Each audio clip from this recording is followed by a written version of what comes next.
जय हिंद प्यारे साथियों, कैसे हैं आप सभी लोग। आज आपके लिए बायोलॉजी का जो टॉपिक चल रहा है उसमें एक बहुत महत्वपूर्ण विषय में चर्चा होगी। जो चर्चा होगी वायरस से होने वाली बीमारियां, यानी कौन कौन सी बीमारियां वायरस से होती हैं, उनके लक्षण हमको कौन कौन से दिखाई देंगे कि बीमारी कौन सी है, अगर वो बीमारी है तो उसका हम ट्रीटमेंट साथियों क्या ले सकते हैं, इसके विषय में गहन चर्चा करेंगे आपके साथ। चलिए देखते हैं। सबसे पहले देखेंगे बीमारी पहली है इन्फ्लुएंजा। साथियों, इन्फ्लुएंजा जो बीमारी है वो वायरस से होती है, यानी इसमें केवल उन्हीं बीमारियों की चर्चा होगी जो बीमारियां वायरस से होती हैं साथियों। तो इन्फ्लुएंजा वायरस से होता है, तो कौन सा वायरस है? Myxo virus influenzae. यानी साथियों, इन्फ्लुएंजा जो बीमारी है वो किस वायरस से होती है? तो मिक्सो वायरस इन्फ्लुएंजी। अब इसका संक्रामक विधि क्या है, यानी इसकी विधि क्या है, किस प्रकार से ये एक मानव से दूसरे मानव में जाएगा? तो साथियों, विधि है इसकी संपर्क द्वारा या छींकने के कारण उत्पन्न संक्रमित बूंदकों द्वारा। यानी मान लीजिए कोई व्यक्ति छींक रहा है और उसकी छींकते समय बूंदें जो है दूसरे व्यक्ति पर चली जाती हैं, तो वह व्यक्ति भी कौन सी बीमारी से पीड़ित होगा? इन्फ्लुएंजा। चलिए देखते हैं इसके लक्षण क्या होंगे, क्या प्रभाव रहेगा इसका। सबसे पहले अचानक ठंड का लगना, नाक बहना, छींक आना, ज्वर यानी बुखार रहना, सिर दर्द होना, श्वसनीय म्यूकोसा में शोथ, कमजोरी। अब इसका साथियों देखते हैं कि मान लीजिए कोई व्यक्ति इन्फ्लुएंजा से पीड़ित है, तो साथियों उसको क्या ट्रीटमेंट लेना चाहिए, क्या उपचार लेना चाहिए? पहला, संक्रमित व्यक्ति के संपर्क से बचना चाहिए। यानी पहला उपचार यह करना है, अगर कोई व्यक्ति इन्फ्लुएंजा से प्रभावित है तो उस व्यक्ति के संपर्क में नहीं आना चाहिए। दूसरा, उपचार हेतु एंटीवायरल औषधियां लेनी चाहिए। तो साथियों ये किसका ट्रीटमेंट रहा? तो आंसर होगा इन्फ्लुएंजा का। यानी अब बात करें परीक्षा में, तो परीक्षा में आपको पूछेगा कि इन्फ्लुएंजा जो बीमारी है वो वायरस से होती है या बैक्टीरिया से होती है या फंगी से होती है या प्रोटोजोआ से होती है? तो साथियों आंसर होगा वायरस से होती है। चलिए साथियों अगला देखते हैं। ये सभी बहुत महत्वपूर्ण है आपके लिए, एग्जाम में भी काम आएंगी और आपके आम जीवन में भी साथियों ये काम आएंगी। चलिए दूसरा है हेपेटाइटिस ए और बी, दोनों एक साथ हैं। यकृत शोथ कहते हैं हिंदी में, यकृत शोथ यानी हेपेटाइटिस ए और हेपेटाइटिस बी। बहुत गहन चर्चा करनी है इसके विषय में। तो ये किससे होती है? हेपेटाइटिस विषाणु, यानी हेपेटाइटिस ए और बी विषाणु से। संक्रामक विधि क्या है? हेपेटाइटिस विषाणु से संक्रमित भोजन व जल द्वारा। यानी ऐसा भोजन जो हेपेटाइटिस ए या हेपेटाइटिस बी से प्रभावित है और हम उस भोजन को खा लेंगे तो हम भी हेपेटाइटिस ए या हेपेटाइटिस बी से प्रभावित हो जाएंगे साथियों। चलिए अब इसके लक्षण क्या रहेंगे? भूख न लगना, वमन के साथ तेज बुखार रहेगा, जी मिचलाना साथियों, सिर दर्द, जोड़ों में दर्द आदि। इस रोग के सामान्य लक्षण हैं संक्रमण के 3 से 10 दिनों के अंदर मूत्र गहरे पीले रंग का व मल हल्के रंग का होने लगता है। तो साथियों अगर 3 से आप मान लीजिए इस बीमारी यानी हेपेटाइटिस ए या हेपेटाइटिस बी से प्रभावित हैं, तो मान के चलिए 3 दिन से लेकर 10 दिन के बीच में आपका मूत्र का रंग पीला हो जाएगा और मल का रंग हल्का होने लगेगा साथियों। अब बात करते हैं, मान लीजिए कोई व्यक्ति हेपेटाइटिस ए और हेपेटाइटिस बी से प्रभावित है, तो उसको क्या ट्रीटमेंट या उपचार लेना चाहिए? चलिए, संक्रमण से सुरक्षा के लिए आयनीकृत एवं यूवी अल्ट्रावायलेट किरणों से उपचारित पेयजल पीना चाहिए। रोगी के वस्त्र, बीजने, बर्तन आदि को समय समय पर निसंक्रमित करते रहना चाहिए। हेपेटाइटिस बी में एंजरिक्स बी एवं मैनबैक बी का टीका लगवाना चाहिए। इंटरफेरॉन की सुई के नियंत्रण में सहायक हैं। चलिए साथियों अगली बीमारी देखते हैं। अगली बीमारी है साथियों एड्स। अब साथियों एड्स किससे होती है? Retrovirus HIV। अब इसके संक्रमण विधि क्या होती है? यानी एड्स जो होता है वो एक व्यक्ति से दूसरे व्यक्ति में किस तरीके से पहुंचता है साथियों? तो पहला है संक्रमित व्यक्ति के तरल आधार द्रव्य से किसी भी प्रकार से संपर्क होने पर, मुख्यतः रुधिर, मान लीजिए एक व्यक्ति का ब्लड दूसरे व्यक्ति के ब्लड के संपर्क में आ जाता है, तो एक व्यक्ति अगर एड्स से प्रभावित है तो दूसरा व्यक्ति एड्स से जरूर प्रभावित होगा साथियों। या फिर संक्रमित इंजेक्शन या यौन क्रिया के दौरान। इसमें लक्षण और प्रभाव इसका क्या रहेगा साथियों, हमें इसके विषय में भी ज्ञान होना चाहिए। चलिए, लसिका गांठों में सूजन, ज्वर, रात्रि में पसीना आना, वजन कम होना, स्मरण शक्ति तथा बोलने व सोचने की क्षमता का ह्रास होना यानी कमी आना, प्रतिरक्षा तंत्र यानी इम्यून सिस्टम का कमजोर होना। अब बात करते हैं निवारण और नियंत्रण की। मान लीजिए कोई व्यक्ति एड्स से प्रभावित है, तो उसको क्या निवारण यानी क्या ट्रीटमेंट या उपचार उसको करना चाहिए साथियों। तो बात करेंगे एड्स के विषय में जागरूकता फैलाना, यानी इसको जागरूकता फैलाइए, इसको ज्यादा से ज्यादा लोग पता होना चाहिए कि अगर कोई व्यक्ति एड्स से प्रभावित है तो उसके संपर्क में नहीं आना है, जो आएगा वही एड्स से प्रभावित हो जाएगा साथियों।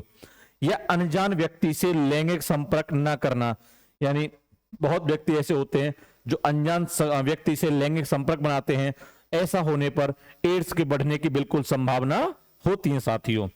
दूसरों द्वारा प्रयुक्त सुइयों व रेजर का प्रयोग न करना, यानी कोई व्यक्ति ऐसा सुई का प्रयोग नहीं करना चाहिए जो किसी व्यक्ति को लगाई गई है और वही सुई किसी दूसरे व्यक्ति को लगा दी जाती है, तो साथियों वह व्यक्ति अगर एड्स से प्रभावित हुआ पहला व्यक्ति, तो दूसरा व्यक्ति भी एड्स से प्रभावित हो जाएगा साथियों।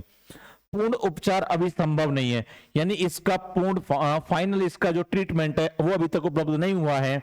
रोगी में HIV के संक्रमण को नियंत्रण रखते हुए एंटीवायरल औषधियां दी जाती हैं, यानी इसका कंप्लीट कोई ट्रीटमेंट साथियों अभी नहीं है।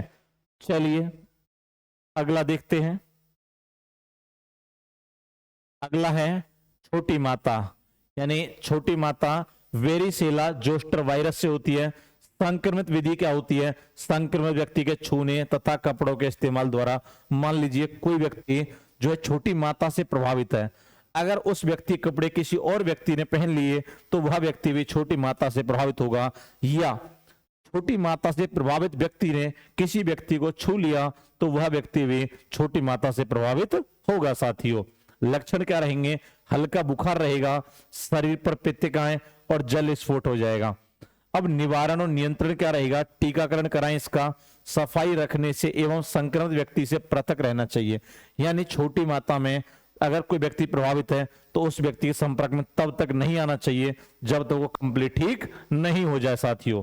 ये बहुत बचाव का काम है, ऐसी बात नहीं है कि संपर्क में आए तो नहीं होगा, ऐसा कुछ नहीं है, बचाव बहुत जरूरी है बीमारियों का। चलिए अगला देखते हैं।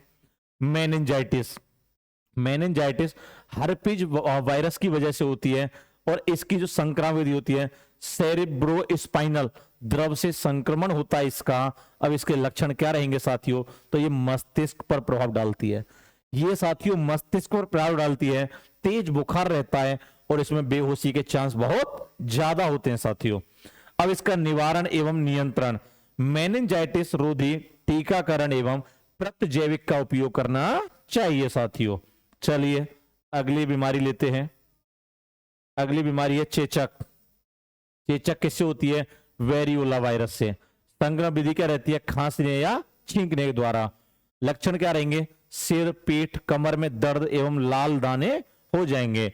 निवारण एवं नियंत्रण क्या रहेगा, टीकाकरण कराना है, रोगी व्यक्ति से उचित दूरी बनाकर रखना है, जिस व्यक्ति को चेचक है उसके संपर्क में आपको नहीं आना है तब तक वो ठीक नहीं हो जाए। चलिए अगली लिखते हैं, रेबीज या हाइड्रोफोबिया। ये किससे होती है, तो रेबीज वायरस से होती है, ये ध्यान रखना आपको। जो हाइड्रोफोबिया होता है उसे कहते हैं जल से डरना। अब जानते हैं संक्रामक विधि क्या होती है इसकी। यह रोग संक्रमित कुत्ते, बिल्ली, बंदर, गीदड़ आदि किसी भी जंतु के काटने से हो सकता है, यानी दिए गए ऑप्शन में इनमें से अगर कोई जंतु आपको काट लेता है तो चांस है कि आपको रेबीज वायरस लग चुका है। अब इसमें लक्षण देखते हैं, सिर दर्द रहेगा, तेज बुखार रहेगा, छाती, गले की पेशियों में सूजन और ऐंठन इस रोग के लक्षण है साथियों। इनमें रोगी को बेचैनी होती है तथा दौरे पड़ने लगते हैं।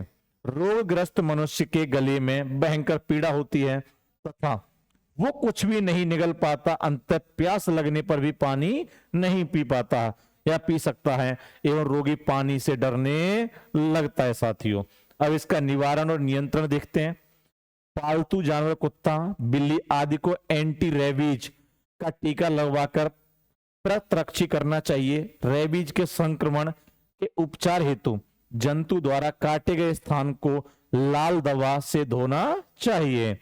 घाव में कार्बोलिक अम्ल, पोटेशियम परमैंगनेट का चूर्ण भर सकते हैं। रोगी को एंटी रेबीज के 5 टीके संक्रमित कुत्ते के काटने से पहला पहले दिन ही होना चाहिए, दूसरा 3 दिन बाद होना चाहिए, तीसरा 7 दिन बाद होना चाहिए, चौथा टीका 14 दिन बाद होना चाहिए और 5वां टीका 30वें दिन पर होना चाहिए साथियों।